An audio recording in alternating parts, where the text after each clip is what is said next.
Purchasing Managers Index PMI readings above 50 signals an improvement in business conditions on the previous month, while lower readings indicate a deterioration. According to CFC Stanbic and market research firm IHS Markit PMI, the private sector recorded positive growth in the second half of 2016. The index shows an improvement from a record low of 51.5 in June to 53.3 in July, indicating a rebound in private sector growth.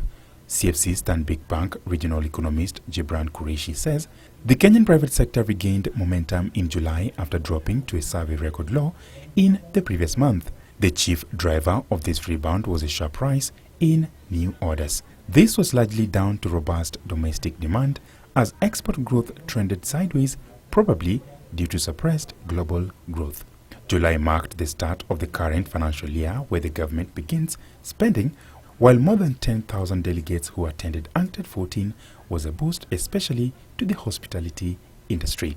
On the other hand, export market could be weighed down as global growth remains suppressed.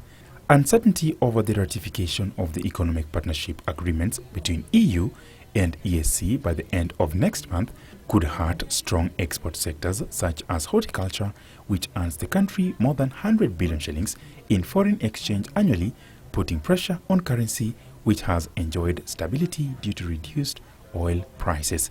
Qureshi adds, firms also voiced concerns around cost pressures owing to the newly introduced tax measures in the budget.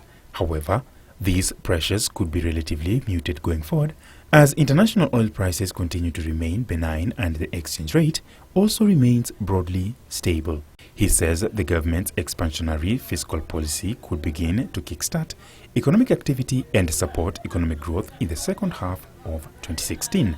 However, employment barely increased, suggesting that the firms remain cautious about the sector's long-term outlook. According to the index, July also saw creation of new jobs stall as the rate of hiring eased to the weakest in 31 months.